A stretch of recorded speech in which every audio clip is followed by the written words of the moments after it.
आता आपण बघूया टॉप 9 मोठ्या बातम्या। शरद पवार, अजित पवार यांच्याकडून यशवंतराव चव्हाण यांच्या स्मृतीस्थळी अभिवादन। प्रीती संगम इथे रोहित पवारांकडूनही स्मृतीस्थळाचं दर्शन। अजितदारांची सभा झाली असती तर काही प्रमाणात वरखाली झालं असतं, तर विचारात भिन्नता मात्र ते माझे काका आहेत, आपली संस्कृती असल्यानं पाया पडलो। अजितदारांसोबतच्या भेटीवर रोहित पवारांची प्रतिक्रिया।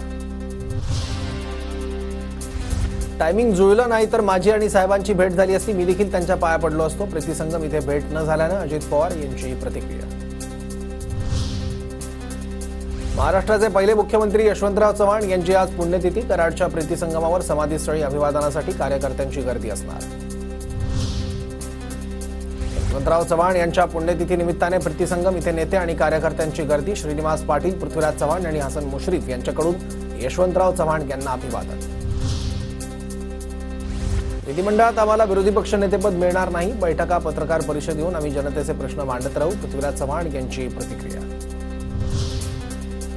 महायुतीच्या 6 नेत्यांची विधान परिषदेवर वर्णी लागणार। विधानसभेत डावललेल्यांना विधान परिषदेवर संधी। विधान परिषदेवरील आमदार विधानसभेत निवडून गेल्यानं भाजपच्या 4, शिवसेना आणि राष्ट्रवादीचीही प्रत्येकी 1 जागा रिक्त।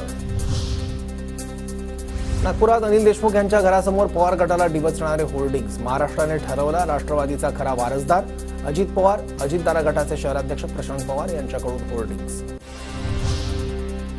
राष्ट्रवादी पक्षाचं नाव आणि चिन्हाबाबत उद्या सुनावणीची शक्यता। विधानसभा निवडणुकीनंतर पहिल्यांदा होणार सुनावणी। राष्ट्रवादी आणि पक्ष चिन्हाबाबत न्यायालय काय निर्णय देणार याकडे लक्ष।